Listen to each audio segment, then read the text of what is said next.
¿Cómo están, estimadas alumnas y alumnos? Soy el profesor Abel González Pedrero. Nos encontramos nuevamente con ustedes en esta sesión de Aprende en Casa 2 de la asignatura de Matemáticas de primer grado. Les recuerdo que soy la profesora Elizabeth Orozco y estamos muy contentos de estar nuevamente con ustedes para dar continuidad a la lección anterior, en la cual aprendimos cómo realizar operaciones con números positivos y negativos. Como lo dijo la profesora Elizabeth, estamos muy emocionados de estar con ustedes y esperamos que se encuentren muy bien en casa y que estas lecciones les sirvan para darse cuenta que las matemáticas son interesantes y divertidas. Antes de comenzar, es importante mencionar que al resolver un problema matemático es fácil confundirse si no llevas un orden. Para evitar que esto suceda, les compartiremos estos sencillos pasos que les permitirá tener una mejor comprensión para la resolución de cualquier problema.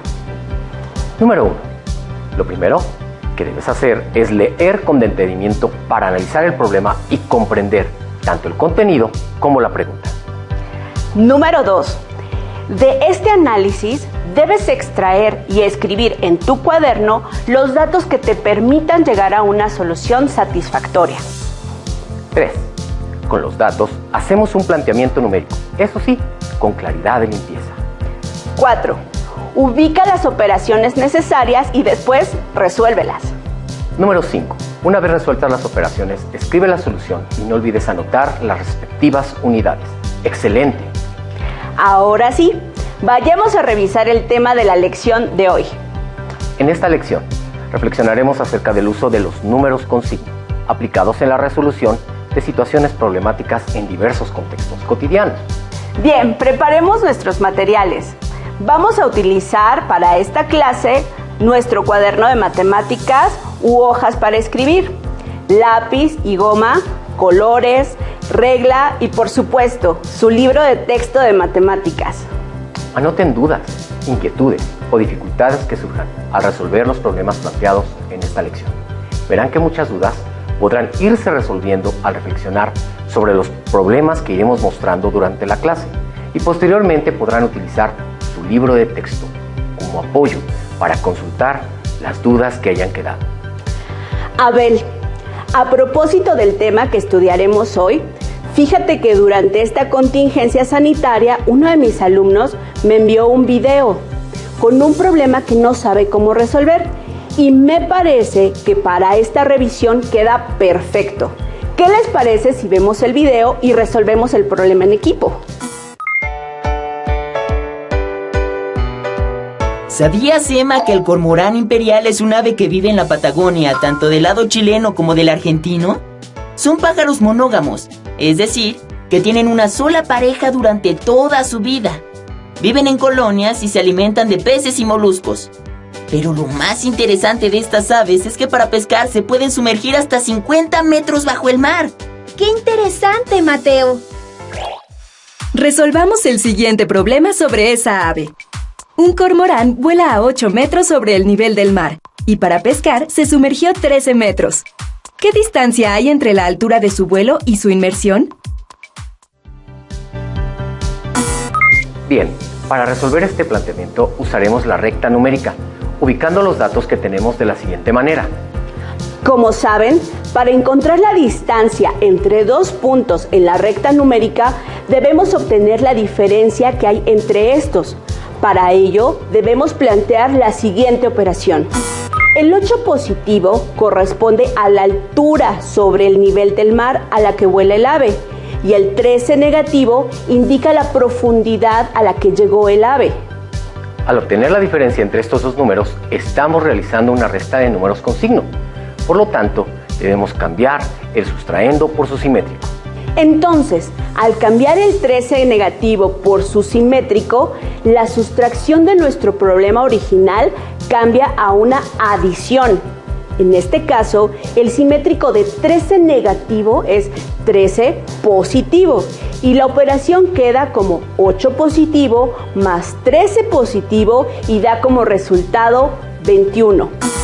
Por lo tanto, la distancia que hay entre la altura del vuelo del ave y la profundidad de su inmersión para pescar es de 21 metros. Esto se puede comprobar sobre la recta numérica de la siguiente manera. Como podemos observar, tomamos en cuenta la distancia tanto de vuelo como de inmersión, representadas con una unidad de referencia que es el nivel del mar. Espero que tu alumno haya visto cómo dimos solución al video que te envió. ¿Por qué no vemos un problema nuevo? Abel, las operaciones con números positivos y negativos me hacen pensar en una situación que seguramente conocemos, en donde un grupo de estudiantes decide crear una caja de ahorro muy peculiar, en la cual pueden pedir dinero prestado a la persona que lleva el control del presupuesto, pero con el compromiso de pagar su deuda. Claro, pongámosle nombre a esta persona, Lucía. Para evitar confusiones, Lucía, la alumna que administra, tiene que llevar algún método de registro para tener el control de quienes deben y quienes han pagado. Por supuesto, el tener registrada y ordenada dicha información ayuda a que no haya pérdidas y con ello puedan aprender a administrar su propio dinero. En esta imagen podemos ver el registro que lleva Lucía de los alumnos que deben a la caja y lo que han pagado. Control de registro de Lucía.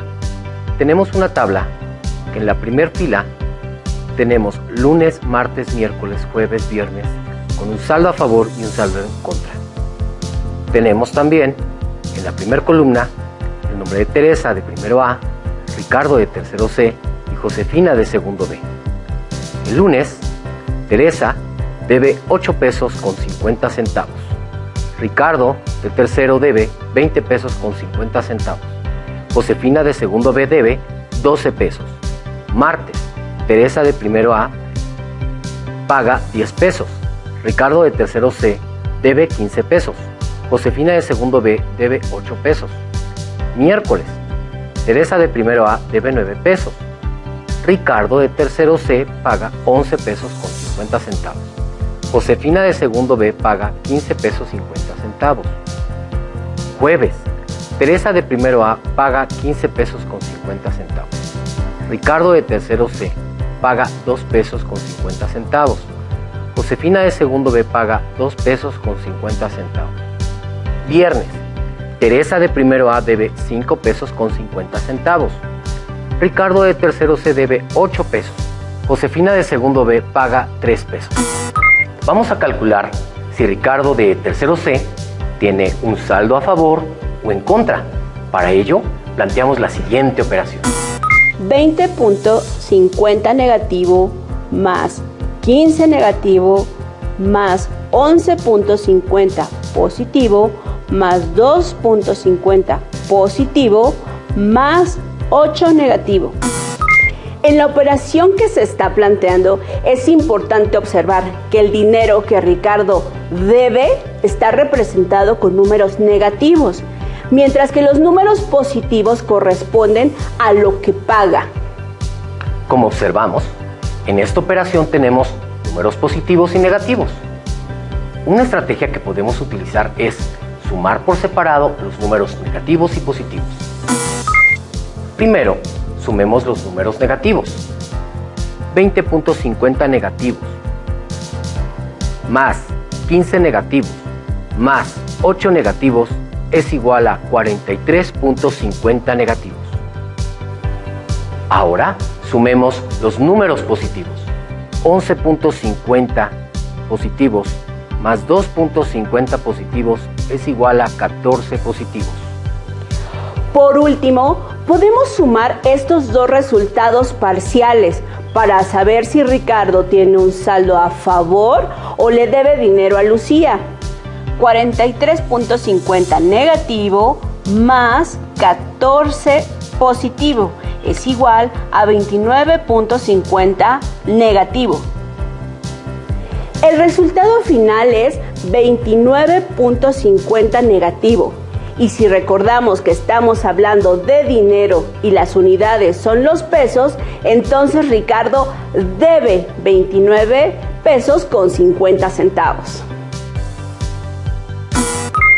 Si no llegaron al mismo resultado, puede ser que no hayan colocado correctamente el signo a los números negativos o algún error en operación.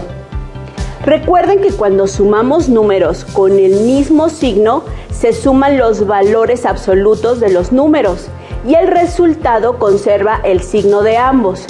Y cuando sumamos números con diferente signo, el valor absoluto del mayor se le resta al valor absoluto del menor y el resultado tendrá el signo del número con mayor valor absoluto.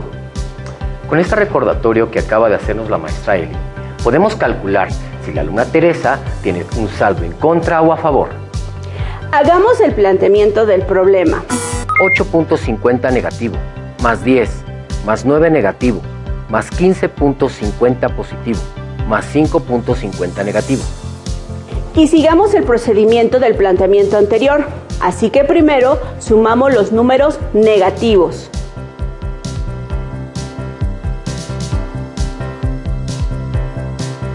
Enseguida sumamos los números positivos.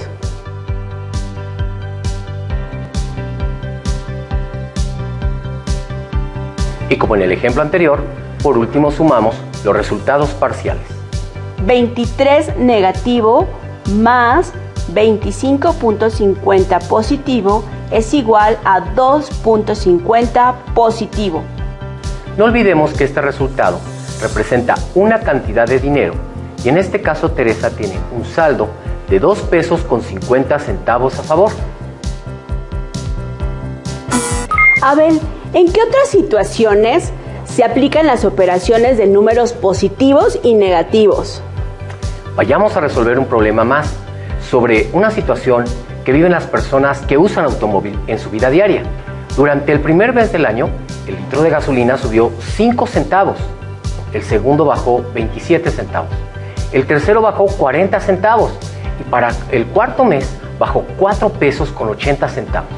Si el costo de la gasolina, antes de tener variaciones en su costo, era de 21 pesos con 76 centavos el litro, ¿cuál fue el costo del litro de gasolina durante el cuarto mes del año? Para responder a esta pregunta, nos apoyaremos en la información que encontramos en un libro de texto de matemáticas. Ustedes pueden buscar en su libro de texto el tema resolver problemas de suma y resta con números enteros, fracciones y decimales positivos y negativos y comparar las actividades propuestas, así como la información que aparece. Cuando se tiene una suma de dos números enteros con el mismo signo, se suman los valores absolutos de los números y se conserva el signo en el resultado. Por ejemplo, 2 negativo más 3 negativo es igual a 5 negativo. 8 positivo más 4 positivo es igual a 12 positivo. Cuando se tiene una suma de dos números enteros con signo diferente, se restan los valores absolutos de los números y se agrega al resultado el signo del sumando con mayor valor absoluto. Por ejemplo, 5 negativo más 3 positivo es igual a la diferencia de 5 menos 3, que es igual a 2 negativo, ya que se conserva el signo del 5, que es mayor a 3.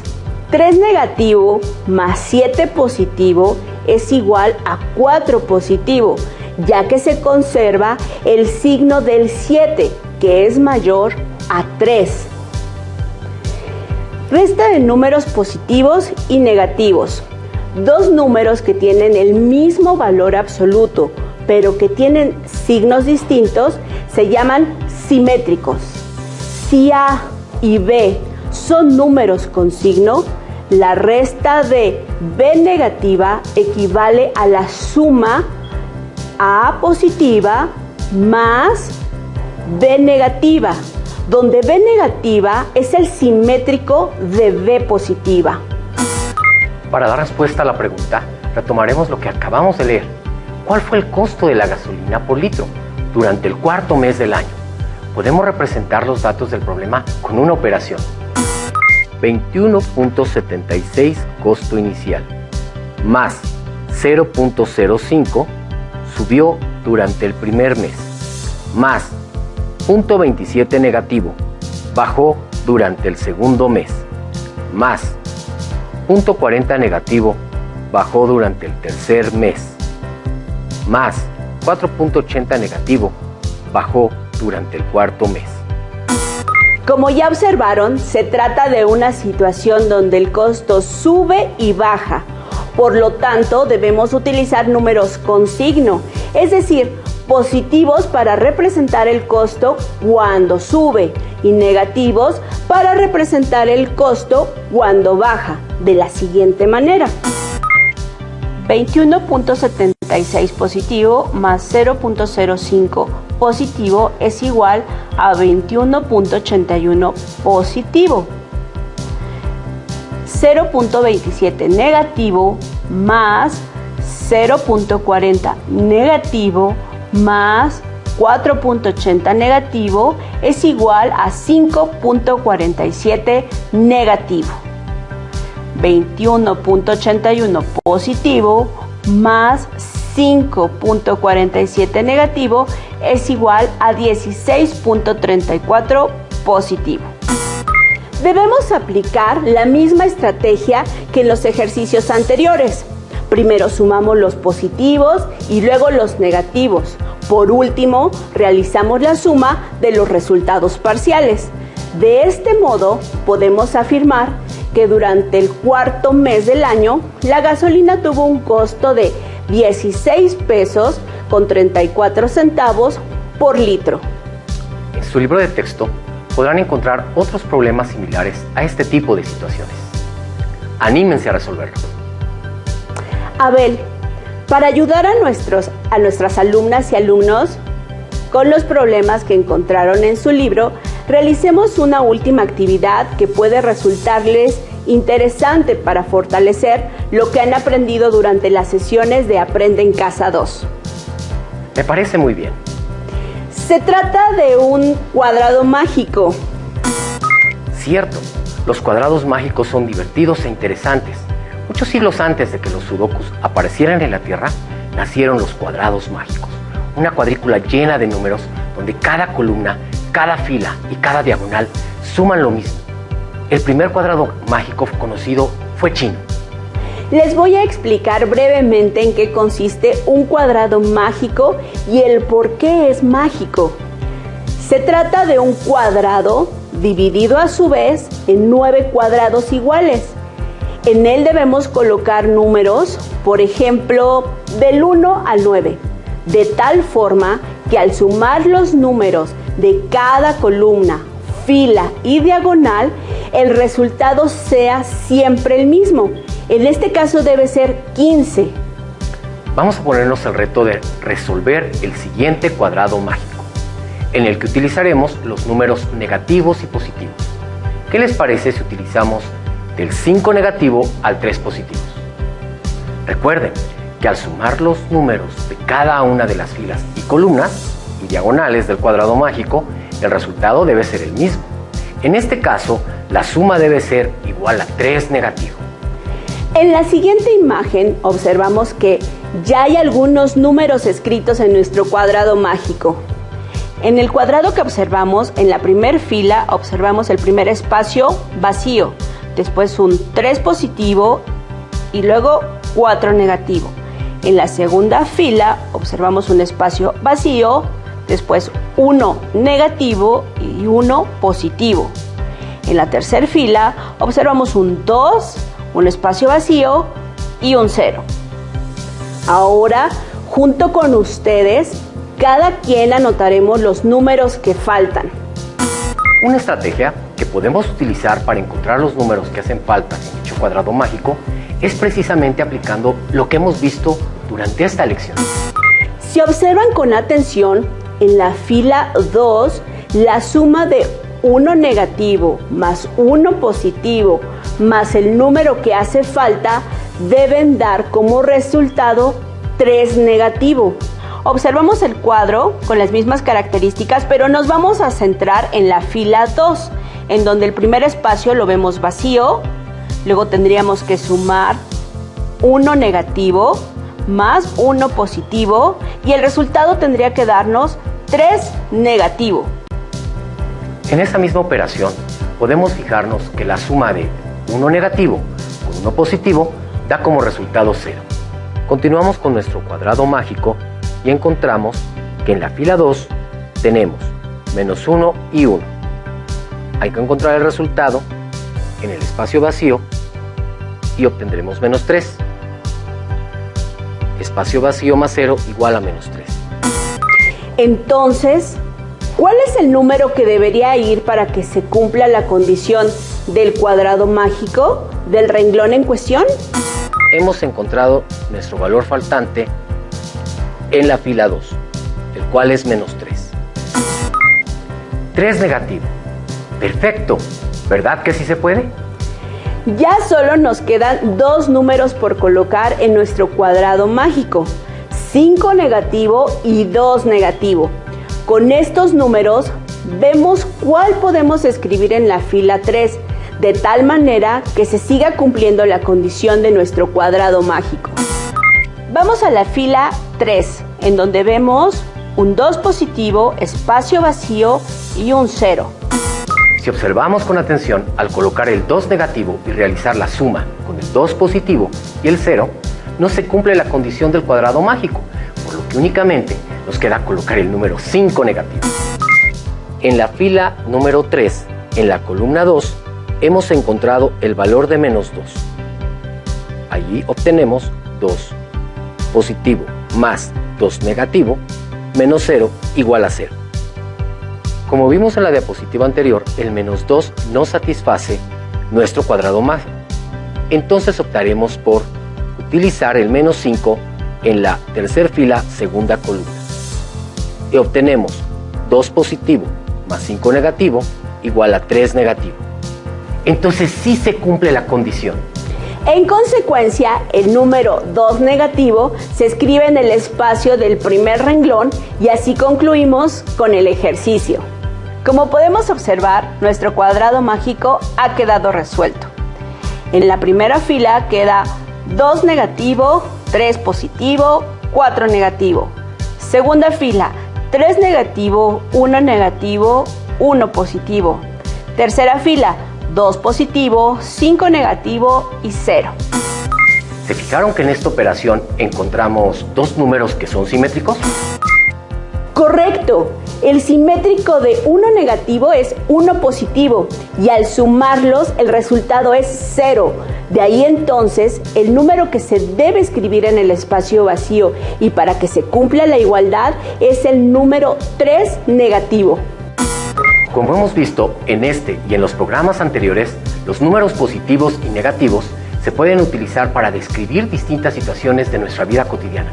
Por ejemplo, los negativos se emplean para representar temperaturas muy frías, mientras que los positivos para representar temperaturas más cálidas.